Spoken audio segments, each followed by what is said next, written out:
ഇപ്പോൾ കാണിക്കുന്നത് ഡോക്ടർ ഡൂമിനെയാണ്. പുള്ളിക്കാരൻ ഇപ്പോൾ കോടാലി തൻ്റെ വീട്ടിൽ കൊണ്ടുവന്ന് എന്തൊക്കെയോ പരീക്ഷണങ്ങളൊക്കെ നടത്തുകയാണ്.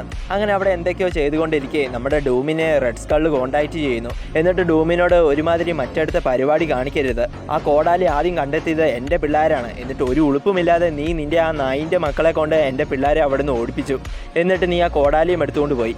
അതുകൊണ്ട് മര്യാദയ്ക്ക് ആ കോടാലി തിരിച്ചു തരുവാൻ റെഡ് സ്കള്ള് ഡൂമിനോട് പറഞ്ഞതും അപ്പോൾ തന്നെ ഡൂം സൗകര്യമില്ല എന്ന് റെഡ് സ്കള്ളിനോട് പറയുന്നു.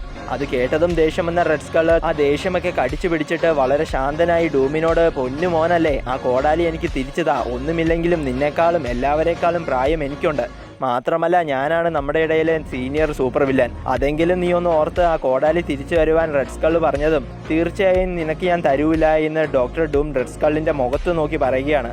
അത് കേട്ട് വീണ്ടും ദേഷ്യം വന്ന റെഡ് സ്കള്ള് തൻ്റെ ദേഷ്യം ഒന്നുകൂടെ കടിച്ചു പിടിച്ചിട്ട് ഡൂമിനോട്, കോടാലി എനിക്ക് നീ തരണ്ട, പക്ഷേ ആ കോടാലി കൊണ്ട് എന്തൊക്കെ ചെയ്യാമെന്ന് നിനക്കും എനിക്കും നന്നായി അറിയാം, അതുകൊണ്ട് അതിൽ നിന്നും കിട്ടുന്നത് എന്താണോ അതിൻ്റെ ഒരു പങ്ക് എനിക്ക് നീ തരണമെന്ന് പറഞ്ഞതും അപ്പോൾ തന്നെ ഡൂം, വയസ്സിന് മൂത്തതായതുകൊണ്ട് മാത്രം നിന്നെ ഞാൻ തെറി വിളിക്കുന്നില്ല, ഈ കോടാലിയുടെ പവർ മുഴുവൻ എനിക്കുള്ളതാണ്, അത് എങ്ങാനും തട്ടിയെടുക്കാൻ വേണ്ടി വന്നാൽ ഈ കോടാലി കൊണ്ട് തന്നെ നിന്നെ ഞാൻ വെട്ടിമുറിക്കുമെന്ന് ഡൂം ആ റെഡ് സ്കള്ളിനോട് പറഞ്ഞ് ആ കോള് കട്ട് ചെയ്യുകയാണ്.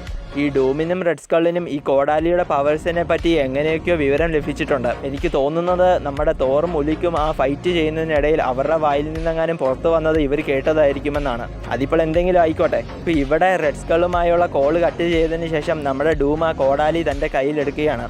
എന്നിട്ടിപ്പോൾ ലോകത്തെ താൻ കീഴടക്കാൻ പോകുന്നുവെന്ന് അട്ടഹാസിക്കുകയാണ്. ഇതേ സമയം പിന്നീട് ഇനി കാണിക്കുന്നത് നമ്മുടെ അവെഞ്ചേഴ്സിനാണ്. ഇപ്പോൾ ഉലിക്കിനെ തോറും അയൺമാനും തൻ്റെ കെട്ടിടത്തിലുള്ള ഒരു സെല്ലിൽ തടവിലാക്കിയിരിക്കുകയാണ്. എന്നിട്ടിപ്പോൾ അയൺമാൻ ആ കോടാലി എവിടെയാണ് ഉള്ളതെന്ന് തൻ്റെ ടെക്നോളജി ഉപയോഗിച്ച് അന്വേഷിക്കുകയാണ്. ആ കോടാലി കിട്ടാത്തതുകൊണ്ട് തോറ് ഭയങ്കരമായി പേടിച്ച് അവിടെ നിൽക്കുകയാണ്. അങ്ങനെ നീണ്ട ഒരു കാത്തിരിപ്പിന് ശേഷം ആ കോടാലി എവിടെയാണ് ഉള്ളതെന്ന് അയൺമാൻ കണ്ടെത്തുന്നു. അത് ഡൂമിൻ്റെ അടുത്താണ് ഉള്ളതെന്ന് അറിഞ്ഞ് അയൺമാനും ബാക്കിയുള്ളവരും, പ്രത്യേകിച്ച് നമ്മുടെ തോറും, ഞെട്ടിപ്പോവുകയാണ്.